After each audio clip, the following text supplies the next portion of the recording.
I think it is just important to, kind of take a very simplistic look at it.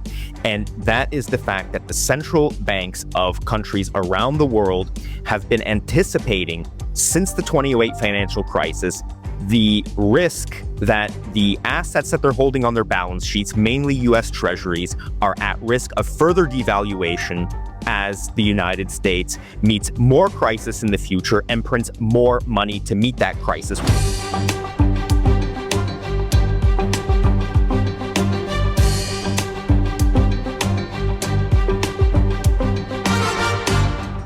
This is Little by Little with Andy Schechtman.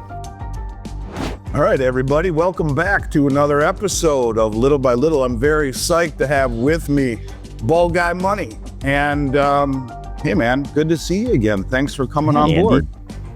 Great to see you too. And you again, I was as we were talking just before we went live here, you were the first guest I ever had on my channel. So I'm very happy to be able to appear on yours, and I'm really psyched to talk to you today. Right on. Likewise, bud. Likewise. And let me just shut my ringer off here because that will always get in the way. All right. So I appreciate that. I appreciate that very much. And I've been following you from afar. And I know you're across the globe in Poland right now. So time zones are a little goofed up. So I do appreciate you making time to be here. And so let's jump right into it. First question I like to ask most people is, what got you into the space? So tell me and our listeners and viewers a little bit about yourself and what led you to a career in commenting on YouTube. Well, despite my very American patriotic tie, I was born in Canada, and I left Canada a long time ago. I was not only curious about the world, but I was becoming a bit discouraged by what I was seeing in Canada. That really started with my generation. It was a shift of mentality away from a lot of the things that made Canada great throughout history to an increasingly socialistic mentality that had less and less common sense, to be honest with you. Now, as I've lived in many places, I'm living in Poland now. Not long ago, I was living in Dubai, and I think that's kind of molded my mind in a way where I look at things a little bit differently than many people from Canada with my background or from North America in general. My training was in economics, statistics, and analysis, and I did that in the corporate world for many years. And basically, I was sharing those insights with the corporation and investing my own money based on those insights. And what I recognized was that I was pretty okay at recognizing a lot of these macro trends, anticipating what was going to happen. And I was, of course, a voracious consumer of content, seeing what was happening on YouTube, on Twitter, in different places, on Instagram. And what I found is that there are two worlds in the world of finance. One world where you have very intelligent, technically capable people who are speaking in that technical financial jargon to investors. And that's really the highest quality information that you're going to get.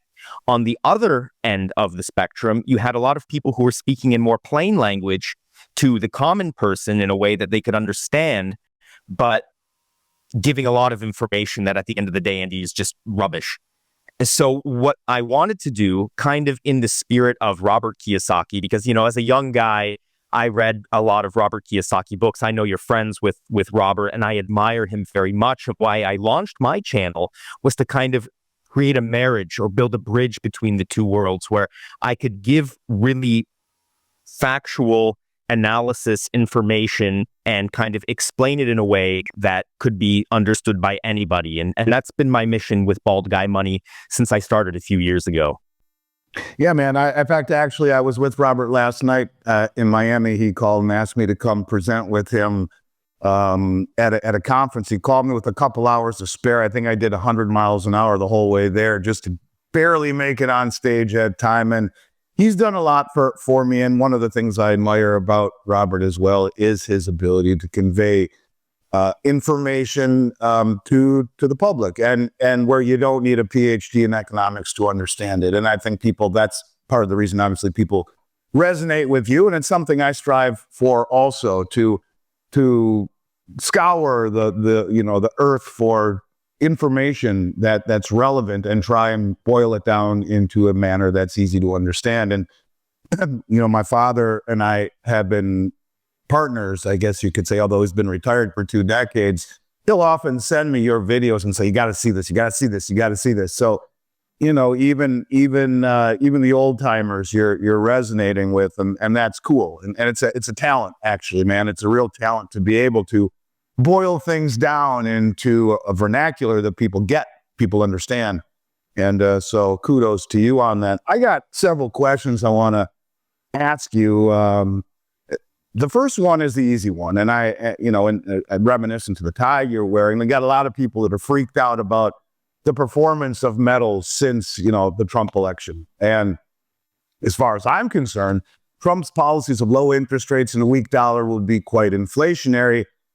Not to mention the Congressional Budget Office. Everyone's freaked out about Elon and Vivek coming in and slicing all of the fat. And what's it going to do? Are metals on the way out? Is the floor going to fall off? I mentioned to people that the Congressional Budget Office says, hey, even with a balanced budget, by 2031, 100% of all tax revenue will go just to pay the interest on the debt and mandatory entitlement spending. That's not going away. And this ignores the 150 trillion plus in unfunded liabilities. So there's a lot that people are overlooking as their emotions take hold here. And I know that you've talked a little bit about this, and I liked what you had to say. So maybe you can let our audience know, what are your feelings about the Trump trade, and what does it say for precious metals going down the road? Well, I think too many people are ignoring the bigger picture. And that's something that I try to do often on my channel, is zoom out and say, okay, we're all a little bit panicked. We've gotten used to gold and silver climbing week after week, month after month.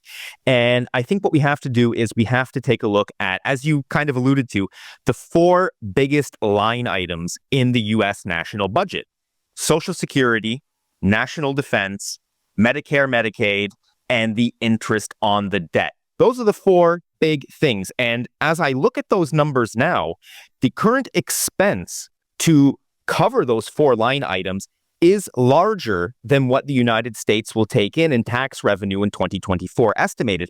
And this is in an environment where the stock market is doing well, and presumably they're collecting a lot of money from capital gains taxes. And from my point of view, some of that money, some of that tax revenue is going to disappear over the next couple years as the market kind of returns to reality, because the PE ratio for the S&P 500 is a little bit out of whack versus where it has historically been. There needs to be a correction. Now, with respect to that, when I'm looking and listening to people worried about how Elon and Vivek may impact things, okay, let's put the Department of Education on the table, right? This is $238 billion. And let's say they cut all of that money. Well, first of all, they're not really talking about cutting all of that. They're talking about giving some of that money back to the states, right? So in essence, that money might disappear from the national budget, but still that's going to appear on the balance sheet of the individual states. And, just to go a level deeper on that, $238 billion, when your tax revenue doesn't even cover your 4 largest line items in the budget, it is inconsequential. And I cannot imagine, especially with the Republicans having total control, that they're going to be able to resist the temptation that nobody has been able to resist up until now. And, even the greatest emperors of Rome, or, some of the greatest leaders that we've seen throughout history have been able to resist. And that is debasement of the currency. Yeah, I think you just proved what we were talking about earlier. You're able to boil that down. That was beautiful, man. I appreciate your perspective on that. Well said. Couldn't agree more. Now, I'm excited to ask you this one. This one I've been kind of waiting to ask you, and I'm going to read something to you and get your reaction after. Now, this is a comment made by the head of the Polish National Bank, Adam Lipinski, excuse me. And I'm not sure if you've heard this yet, but anyways, I'm going to read it to you and get your thoughts after. So the National Bank of Poland has accumulated a record amount of nearly 230 tons of gold. What is the purpose of the aggregation of such assets by the central bank? This question was asked of Adam Lipinski. He says, first, a short answer, but I hope it appeals to the imagination. He says, the Central Bank of Poland owns gold because gold will retain its value even when someone cuts off the power to the global financial system, destroying traditional assets based on electronic accounting records. Of course, we do not assume this will happen, but as the saying goes, forewarned is forearmed, and the central bank is required to be prepared for even the most unfavorable conditions. This is why we see a special place for gold in our foreign exchange management process. After all, gold is free from credit risk and cannot be devalued by any country's economic policy. Besides, it's extremely durable, virtually indestructible. So when you hear this, man, does your mind wander just a little bit? Does Adam know something? Is he clear in his conscience? Is he saying he's concerned about an EMP or something that would blow up the financial accounting records? It's kind of, I've never heard a central banker say something like that. What's your thoughts? The key shift that we witnessed in the 21st century is when central banks started becoming net buyers of gold again. And it coincides, if you look at the chart, exactly with the 2008 financial crisis when the United States stepped up, quantitative easing, printed billions and billions of dollars, hundreds of billions of dollars. Now it's trillions of dollars, right? Back then it was hundreds of billions of dollars in order to step in and save the system. And what central bankers knew then when they started buying gold, and what they know even more now, is that that was just the first phase. The bubbles are getting bigger, and the amount of money that is going to be needed to be printed to save the system, to kick the can further down the road, is going to become larger and larger as time goes on. Now, I don't want to get into the weeds about what we've seen in China last week or 2 weeks ago with respect to the $1.4 trillion that they're going to be borrowing, because there are a lot of nuances within that. That said, I think it is just important to, kind of take a very simplistic look at it. And that is the fact that the central banks of countries around the world have been anticipating since the 2008 financial crisis the risk that the assets that they're holding on their balance sheets, mainly U.S. treasuries, are at risk of further devaluation as the United States meets more crisis in the future and prints more money to meet that crisis, whether that's financial crisis or whether that's actually some kind of conflict crisis with respect to war, which they will fund, again, not by selling war bonds or by taxing people to pay for it. No. That is paid for by printing money. Yeah, I agree. Yeah, I used to have a picture. My dad had a picture in our basement growing up. A little boy holding his dad's baseball glove with a tear rolling down his face saying, buy war bonds, pulling at your heartstrings. I haven't heard that term in a long time. So, look, let's shift gears a bit. Let's go to precious metals and talk about the gold to silver ratio. I know you discussed that. I see it as the trade of a generation with incredible asymmetrical risk reward profile, meaning low risk, high upside. Do you agree that it presents a significant opportunity? And at what ratio, if you do, or conditions would you consider trading your silver into gold to play that ratio? The gold to silver ratio is one of those complicated topics because there are so many diverse opinions about it right now.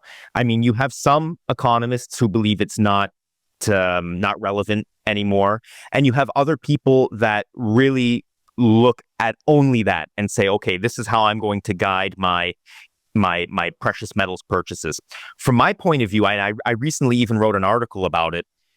What I use the gold to silver ratio for is to indicate bottoms and tops in the metal cycle.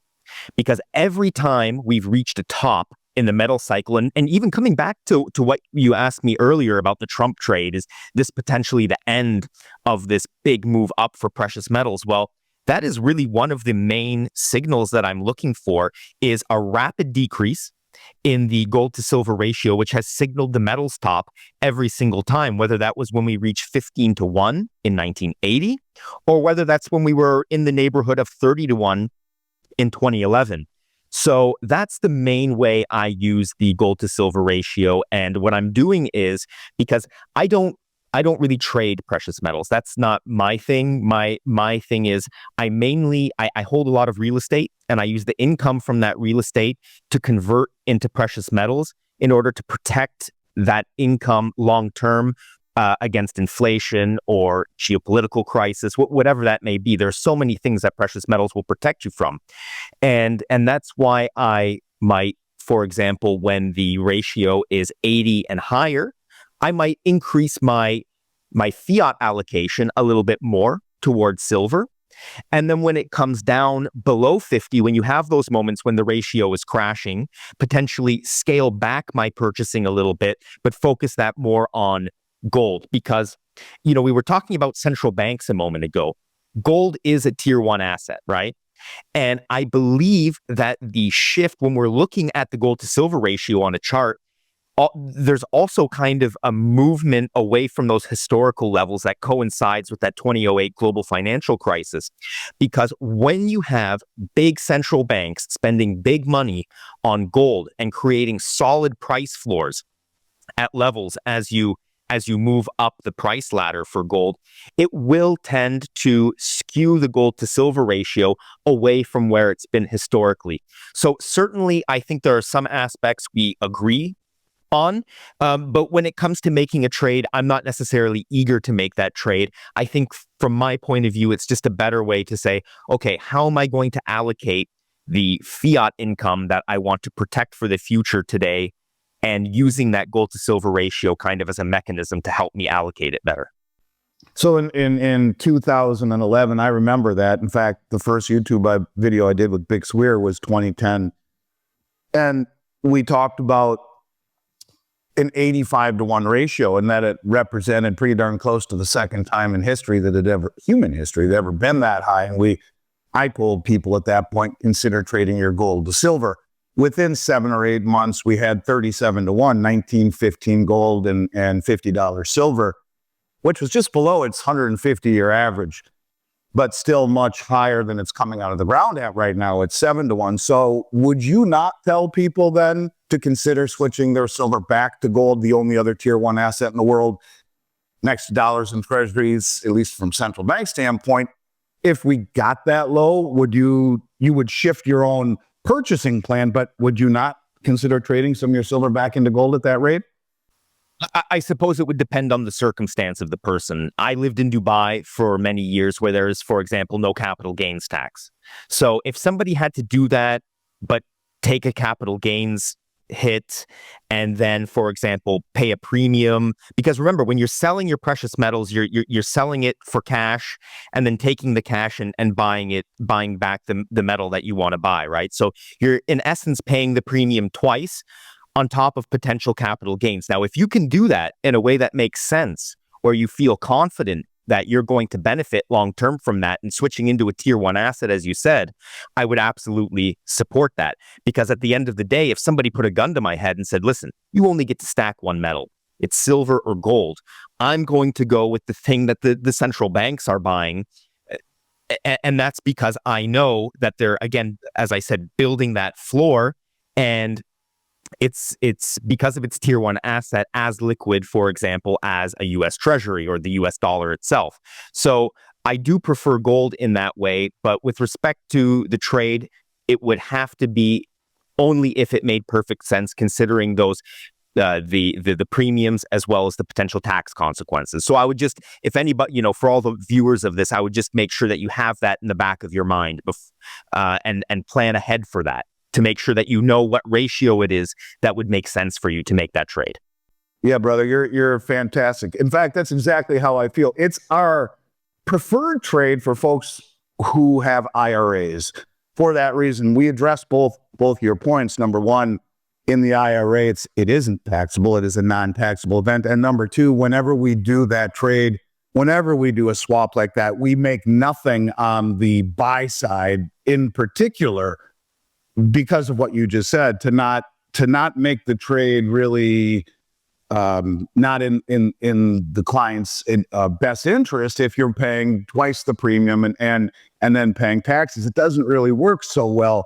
But in this case, in an IRA, you not only are you not storing the silver, so you don't have to schlep it back and do all that kind of stuff, but there are no taxes, and then we don't charge a commission on the buyback, so that it becomes a preferential trade. I agree with that. In fact, a lot of people kind of overlook that point for those that are contemplating doing this outside the IRA. And when you're talking about elevated premiums and that kind of stuff, yes, it can certainly mess up the idea. But well said again. If I can just jump in here as well, Andy, and add one thing. Yeah, in the context of an American IRA, certainly, there are things I'm concerned about as the prices get higher and higher. And that is, for example, if I go to the shop with more than $10,000 worth of something, that then triggers me having to report something to the IRS. If I was in the United States, yeah, if I was going to my local coin shop, that would be a major concern of mine. And that is another reason why, if I can also add that, recently, something that I've been saying is also make sure that you're in the fractional pieces of gold. Because if you are looking, for example, at some point, one of my strategies is to use the precious metals to supplement retirement over long periods of time. Because overall, you're going to get fantastic safety from keeping part of your retirement savings in metals and slowly scaling out as you need it to cover, expected or unexpected expenses. And one of those things that a lot of people, I think, have to consider on the topic of taxes is the fact that in the United States, when you sell, for example, something that is, I believe, not American minted, that has a value above $10,000, then that triggers a reporting to the IRS. And if, for example, we get to a point where gold is $10,000, $11,000, $12,000 an ounce, being mainly in those 1 ounce coins kind of limits your flexibility and then forces you to regularly report sales of those coins to the IRS, which is something that maybe somebody doesn't want to do, which is an advantage that I think fractional gold offers that sometimes full 1 ounce coins don't offer. Let me address that because you're a little bit off. And again, the information is spot on. And I read your article on fractional gold, and you put a chart and showed how it all works out over time. And I completely and totally agree with it. In terms of taxation, that's not exactly correct.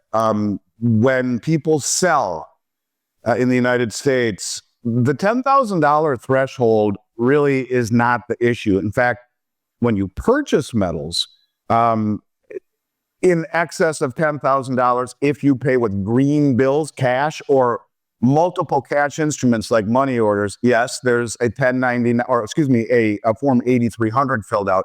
On the backside, in terms of dealer reporting, and I think it's important since you brought this up that we clarify exactly what it is. American-made coins do not trigger dealer reporting in any quantity. That is correct. But there are only 4 things in gold and only a few things in silver that trigger dealer reporting on sellback. Let's just touch on those briefly since you brought it up. It's a good topic to touch on because I'm not a tax expert, and I think there's very little credible information on this topic generally in the precious metal space. Well, one of the reasons that I'm pretty well versed on this is because our corporate office is in Minneapolis. Even though I moved to Delray Beach, Florida, where we've had a satellite office for almost 20 years. And the state of Minnesota for years has had to be subservient to the Commissioner of Commerce. And it's the only state that's ever regulated the precious metals industry. And so we've taken all of the classes and the classes with ICTA, which is the Industry Council for Tangible Assets, that is kind of the liaison between the industry and the IRS. And so we're pretty well versed on it. So here's what it is on sellback. We'll do both gold and silver. You could sell any amount of coins in both gold and silver with no dealer reporting, with the exception of the following. In gold, if you sell more than, and this is only in one transaction. So, you could, in unrelated transactions, do multiple. You don't want to tell the dealer, look, I got all these bars or coins that are reportable. I don't want to report, so I'm going to break it up. No, you just sell in smaller increments and keep them separate in and of themselves. So here it is. On gold, the only 4 items that trigger dealer reporting in excess of, 3 in this case, of 24 ounces in one transaction would be South African Krugerrands on the 25th ounce, Canadian maple leafs on the 25th ounce, and Mexican 50 pesos on the 25th ounce. And then in bar form, it's anything above a kilo or above, 32.15 ounces. So in theory, you could sell me 24 Krugerrands, 24 Maple Leafs, and the Mexican 50 peso is 1.2 ounces. So I'm not going to try and figure out that math right now, but somewhere around 20 Mexican 50 pesos and 32 1-ounce bars all at the same time. And I wouldn't need your social security number. You go 1 ounce over in any of those items, I do. In silver, the only reportable items are as follows. Junk silver. Actually, they just changed that law, which I'll get to in a second. I'm glad that we're having this discussion. They just changed that law. It is only 1,000-ounce or bars in excess of 1,000 ounces, 1,000 ounces or more. Now, it used to be bars and rounds. They just changed the law, so rounds are no longer reported. And it used to be junk silver, $1,000 face value or more. They just changed that law as well. And the law basically that was changed, it says it has to be able to be settled for a COMEX contract. So bars that are NYMEX approved would actually be, you could settle that for a COMEX contract. You could settle 10-ounce bars, 100-ounce bars, as long as they meet the criteria.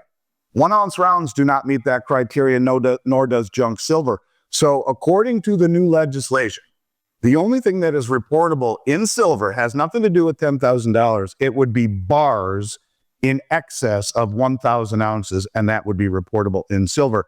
But the point is still very much valid. And I think that everything you said still makes sense. A lot of people buy this stuff because of privacy and what we like to be able to do. And this is one of the reasons that we do try and stay on top of the new legislation. So many of my viewers ask me about this, Andy, and I always try to explain to them, listen, especially because so many of my viewers are American. And I say, look, I've been living in Dubai for many years where it's the Wild West there. There are no taxes. And of course, in Europe, it's basically taxes on everything, right? They're polar opposites. And I think it's fantastic that, people watching this right now get that information, because I remember when I was younger, there was, I forget his first name, Steve Forbes, and he was arguing for a simplified tax code. Doesn't this just show how needed something like a simplified tax code in the United States is, by the way, just on a tangent? Oh, yeah, man. No, absolutely. That's why I think, I'm okay with tariffs if it replaces the income tax. Taxes are ridiculous. So let me just ask, since we're all kind of going off on a tangent, in your opinion, is it better for the country, and you've lived in both, is it better for the country to have no taxes in that respect, like Dubai does, or versus a country that has taxes? In terms of the prosperity of the country and the way that the country runs, can you just real quick just compare and contrast? Yeah, there's absolutely no competition that the no tax capitalist free market environment is the winner.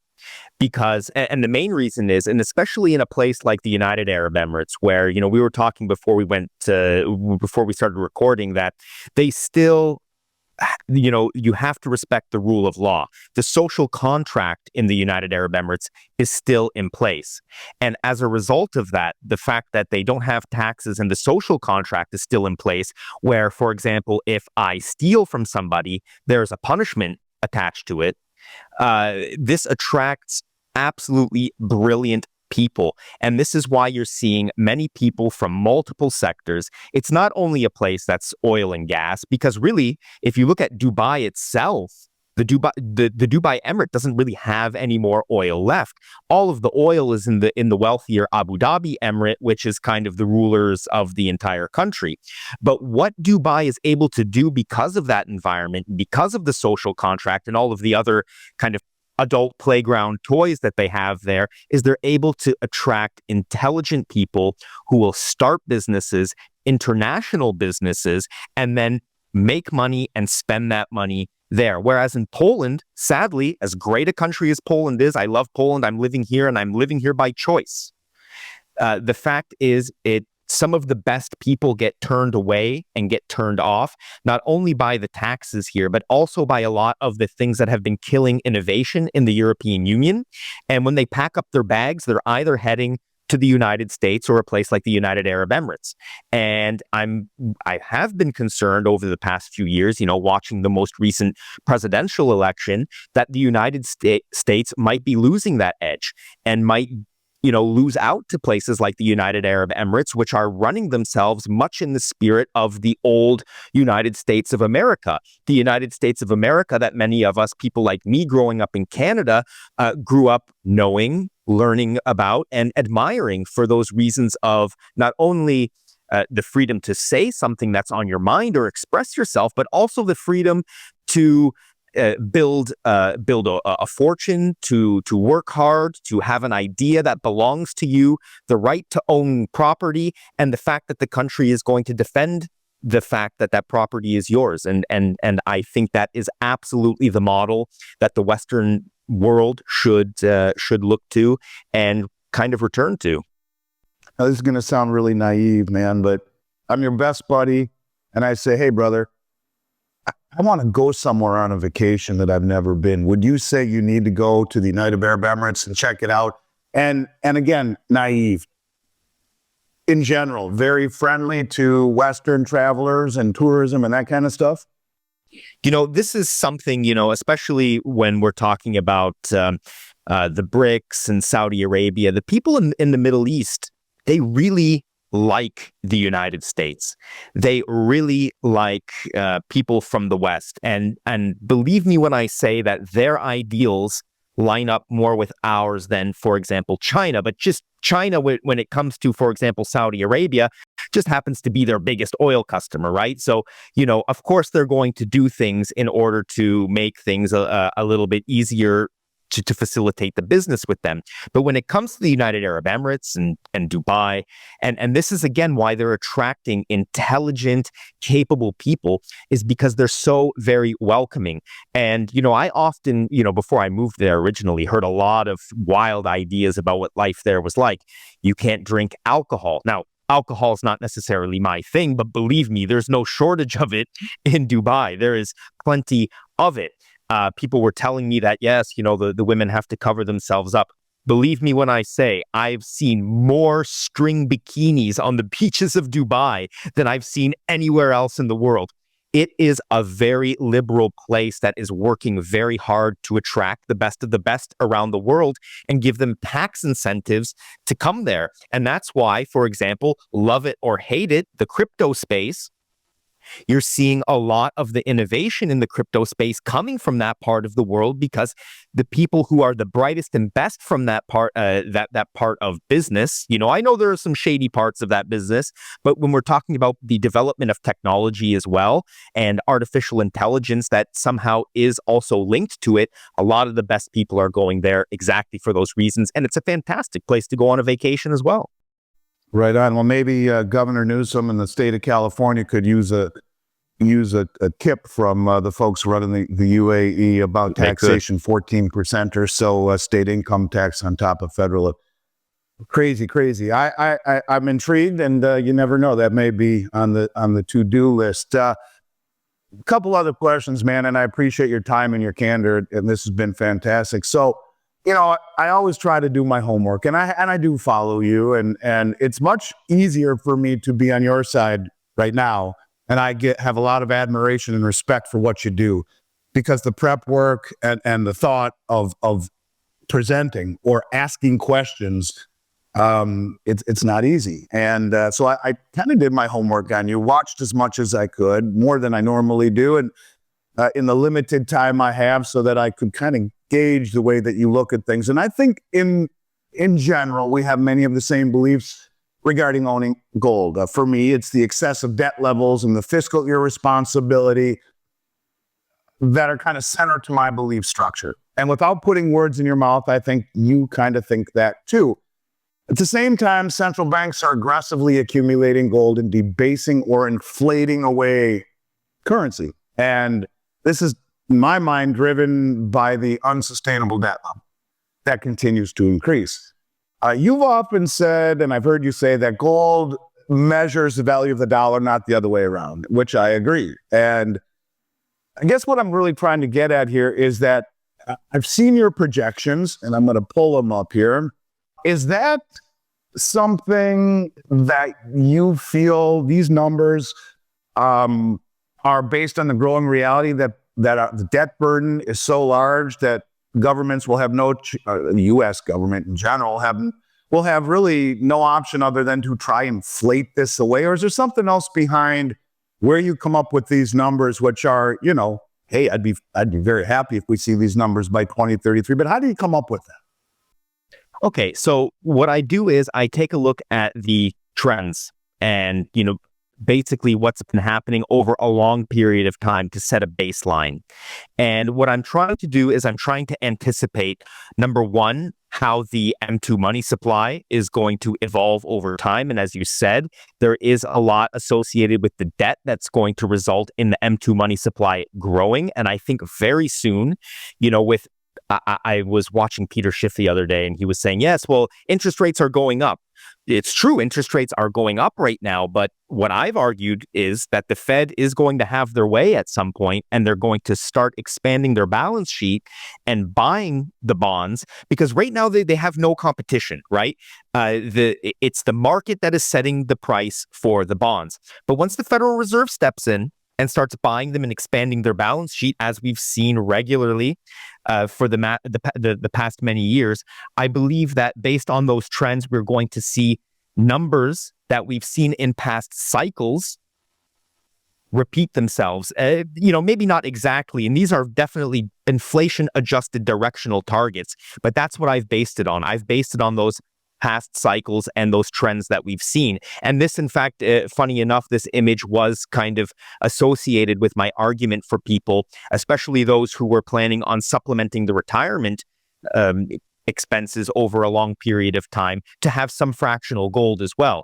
Because again, if you're just trying to cover the expenses of 1 week's groceries, you don't necessarily want to have to convert an entire 1 ounce coin into fiat currency and then sit on the rest of it while it gets devalued. So yes, basically how I'm setting these targets is I'm looking at those past cycles and I'm applying it to what I'm anticipating the M2 money supply to do in the future. Yeah, it's funny because last night Kiyosaki calls me up on stage. And he was holding up a 1964 Kennedy half and talking about what it was worth then. And I real quickly grabbed my phone and I say, what was a gallon of gas in 1964? And it comes up right around 35 cents. And I wanted to dovetail on what he was talking about, kind of what we have here on the one dime. And in 1964, a gallon of gas was roughly 35 cents. And you take that 35 cents right now, and it is roughly $7. It's just over 20 times, but it was easy to use $7. So it's interesting when we talk about how, inflation erodes away the value of money. And when you take money out of currency, what happens? And that's, I think it's interesting because that Can 35 I add something cents to that, Andy, by the way? I'm sorry to interrupt you, but if I can add something, I brought this with me. I hope you can see it on the camera. Yeah. Is that mercury? Oh, no. This is a Roman denarius. This coin is more than 2,000 years old. This coin is more than 2,000 years old, and this was Roman currency, right? Now, if we think in the terms of currency, they used precious metals as their currency. Therefore, 2,000 years later, even though the Roman Empire hasn't been around, if you're looking at the Western Empire, for 1,600 years, and if you're counting it from, the Eastern Byzantium Empire hasn't been around for, about 500-600 years. Despite the fact that they haven't been around for so long, their currency still holds value because of the value of the precious metal in it. Let's put the collector's value aside, right? Let's pretend we live in a world where nothing is collectible and that doesn't add any value to it. Still, I have an example of a currency here that's more than 2,000 years old that still holds value. So when somebody says, well, all currencies go to zero, well, here's an example of a real currency that some Roman person walked around with in a satchel 2,000 years ago that still has its silver value today. That, I mean, if we use the rule of thumb that a denarius was 1 day's salary, I could still buy a few things today, probably to get me by to survive, with just the value of the silver in this coin. Probably something to eat and something to drink. So I think that's a very important distinction we need to make when we're looking at currencies and exactly how important gold and silver are with respect to their value and to the fact that they've held value for thousands of years, just like that dime. I'll often point to this picture behind me where we got a $20 gold piece and a $20 bill. So Grandpa leaves 2 boxes for you, in 1900 for his great grandchild, and one box is $520 gold certificates, and they're worth more than a $20 bill, but we'll use $20 for the example. And one box is 500 of the $20 gold coins, which are an ounce of gold. They were interchangeable back then. And it's funny, $10,000 is still a lot of money, but the same equivalent in gold is worth well over $1 million.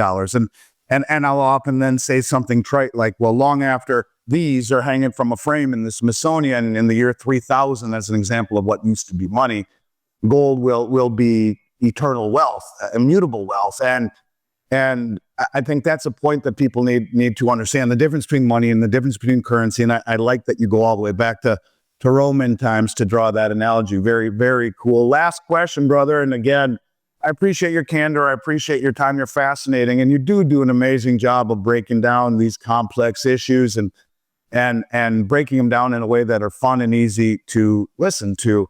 And so thank you again for coming on. Last question. This is an easy one. It's a softball. Looking back on everything that you've learned, if you're going to give one piece of advice to a kid starting out, and just as an aside, my advice that I received when I was 19 years old, when I started this company with my father, is the greatest piece of advice I've ever been given. It's the greatest gift I've ever been given. And I'd like to hear what yours is.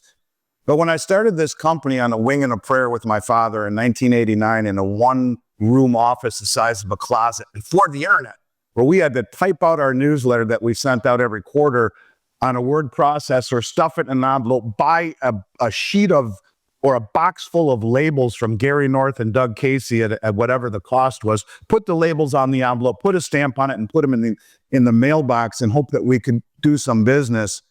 On a wing and a prayer, my dad said to me, I will never let you make the same mistakes that I made as a younger man. And by the way, my dad's middle name is Miles, and his friend who loaned us $60,000 to take this giant leap of faith, his middle name was Franklin.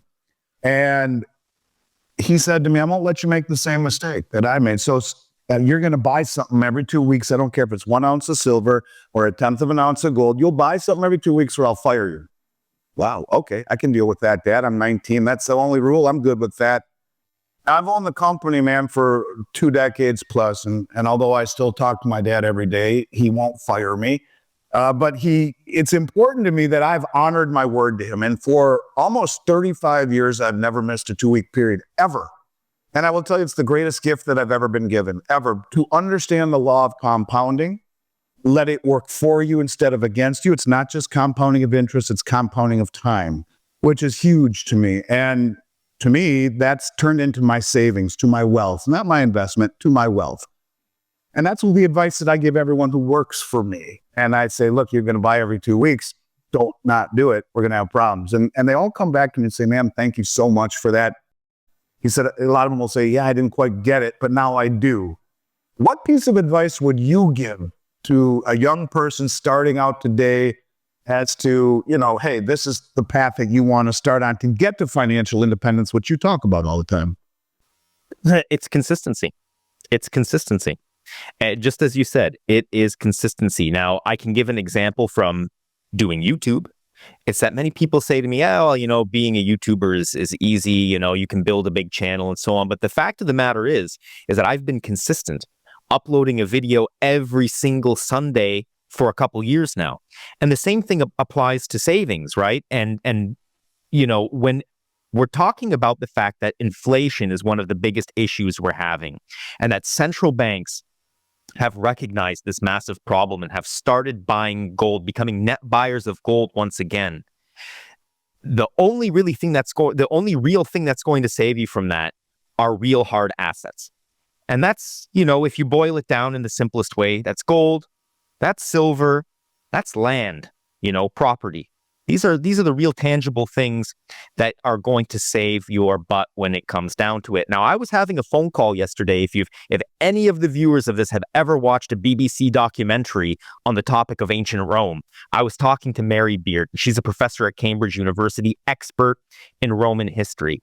And it's funny because that was as true then as it is today. The wealthy, the elites derived their power and money from owning land. And with the incomes that they were able to generate from the land, they stored it in gold and silver.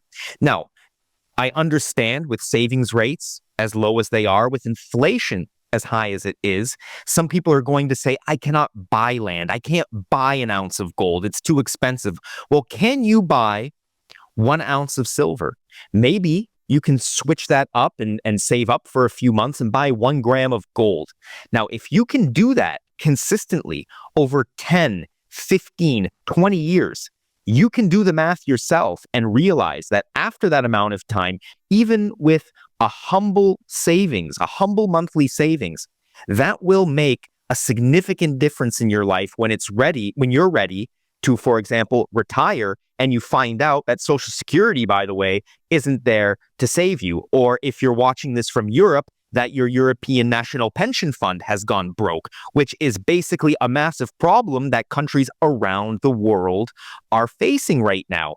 And as you said, it is consistency. And that is the one thing, because maybe today, if I'm 25 years old, I remember I started stacking around 2008, and I always say it was Ben Bernanke who made me a gold and silver stacker. Because when I saw that he could print cash money out of thin air, I said, this does not have any value. I said, there is no sense in me. That's Ben right there, dropping it out of the helicopter. Right? And that is what motivated. I said, I had my first job. I was working in a corporation, and I said, they can create this stuff that the company is giving me every month out of thin air. I said, there has to be a better way. And I started just regularly purchasing gold and silver. At the time, Andy, I was buying American silver eagles because the premiums were basically, there weren't the same premiums that there are today. They were very cheap, and that's what I was buying. But eventually, guess what? Those few American eagles I was able to purchase every month turned into a 1/4 ounce of gold. And eventually, with time, as I improved my knowledge, because this is another thing that I encourage people to do, educate themselves. That's something your friend Robert Kiyosaki has emphasized so much. Educate yourselves and make sure that you're getting information from multiple places to push out your earnings in order to make the silver ounce coin eventually a 1/4 ounce gold coin, into a 1/2 ounce gold coin, into a 1 ounce coin. And then, eventually over time, all those little steps you're going to make, you're going to realize that you've taken an entire journey. Yeah, no, you're fantastic, brother. I couldn't agree with you more. For people who need to check you out, and I think they ought to, there's never enough logic around, and you certainly are filled with it. How do people check you out on social media and on YouTube? How do people find more about what you're doing? Check me out at Bald Guy Money. That's the name of the channel. I am bald, and I talk about these real money related topics. And just check me out on YouTube, and then that's it. That's where they can find me. Right on. And it's not a bad deal being bald, because no one ever knows how old you are. I think you can be a whole hell of a lot older, and no one will really know how old you are. So it's the grass doesn't grow on a busy street. That's what I've been told. Yeah, well, it's a good look. Hey man, I really appreciate you being here. If I'm ever in Eastern Europe, you can know that you're going to get a phone call from me. And if you're ever down in Southern Florida, I got dinner with your name on it, man. I'd love to sit down and really explore the world with you if we had more time. But this was fantastic, and I'll look forward to picking up where we left off. I'll have you on again somewhere down the road to check out what's happening in the world, and from your perspective, which is highly logical. So again, thanks for coming on, man. I really appreciate it. Thank you so much, Andy. Take care. Little by Little with Andy Schechtman.